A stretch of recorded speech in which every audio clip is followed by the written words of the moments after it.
Now, this week marks the start of Wales in France. That is a year-long celebration which aims to strengthen ties between the two countries. And there's plenty to celebrate. After Germany, France is the second largest export market for Wales, and there are some 80 French businesses based in Wales employing around 10,000 people. And there are also, of course, cultural, linguistic and historical bonds dating back centuries. And then there is, of course, sport as well, because France and Wales are going to go head-to-head on Saturday at the Stade de France for their Six Nations rugby match.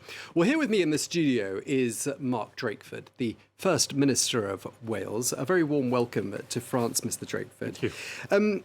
One of your roles as First Minister of Wales is, of course, to promote Wales internationally. What specifically are you hoping to achieve on this particular trip?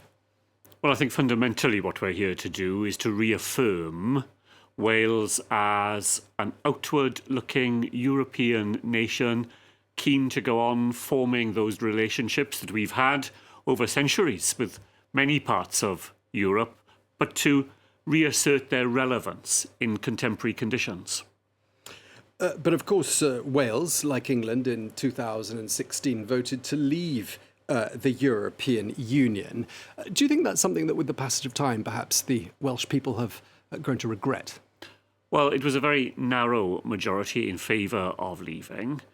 We were focused in the months that followed, not on the fact of leaving, but on the form of the future relationship, and have always argued that although we were going to leave the political relationships of the European Union, that shouldn't mean that we didn't continue to have the strongest possible economic, cultural, social ties.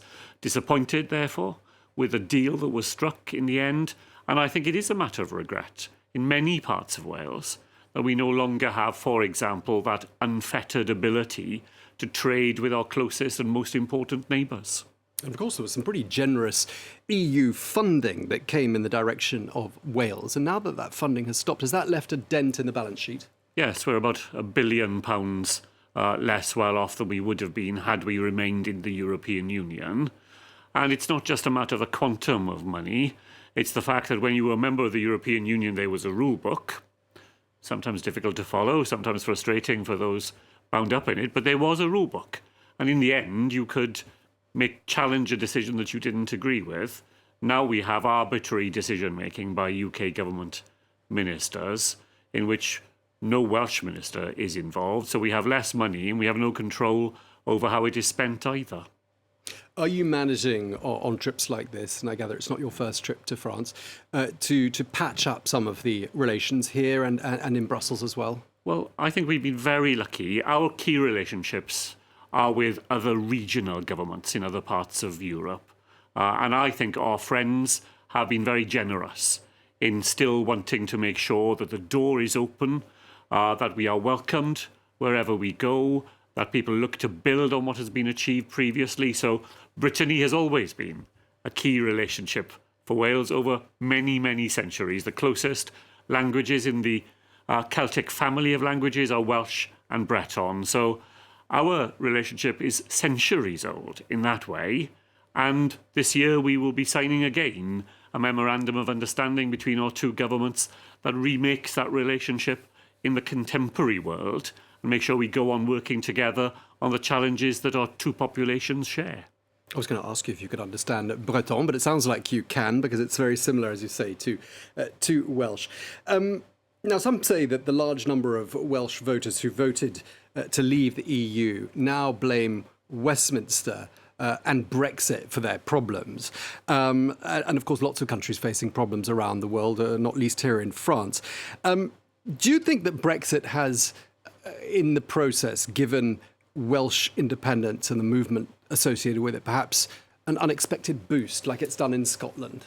It's not on the same scale as in Scotland, certainly. I think the solid bulk of people in Wales continue to believe that devolution within the United Kingdom gives us the best of both worlds, control over our domestic agenda, but still cooperating closely on that wider UK footprint. But there is no doubt that Brexit on the one hand, and the way in which the current UK government has conducted itself since 2019 has added to the fissures that exist inside the United Kingdom, and Wales is not immune from that. Would you say it's still a minority cause, independence, or is it sort of a mainstream debate now? Well, it's a mainstream debate, but it is a minority cause. I don't think you would expect more than 1 in 5 people in Wales to be convinced that our future lies in separation. But the debate is a genuine one and a lively one, and it is fuelled by discontent with the way the UK government is currently led and organised. Now, you've been in office for nearly 5 years, and in that time you've had 2 monarchs, and you've had 4 prime ministers: Theresa May, Boris Johnson, Liz Truss, and now Rishi Sunak, all of them Conservative prime ministers. Now, as the Welsh Labour Party leader, what's it been like working with these individuals? Presumably, at the very least, rather disruptive given the high turnover. Well, certainly that has been very disruptive and damaging to the United Kingdom's reputation.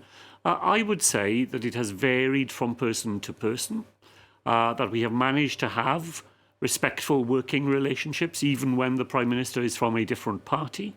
But that does depend upon a willingness to treat other parts of the United Kingdom on that basis of mutual respect. I disagreed with Theresa May profoundly on a whole number of issues, but I never found her anything other than respectful in her relationships with both Wales and Scotland. So I don't think it's impossible to run the United Kingdom where there are different parties in power, but it does depend upon the UK government particularly regarding governments elsewhere as genuine partners in shaping the future of the United Kingdom, rather than people to be kept at a distance and, as much as possible, to be kept under control.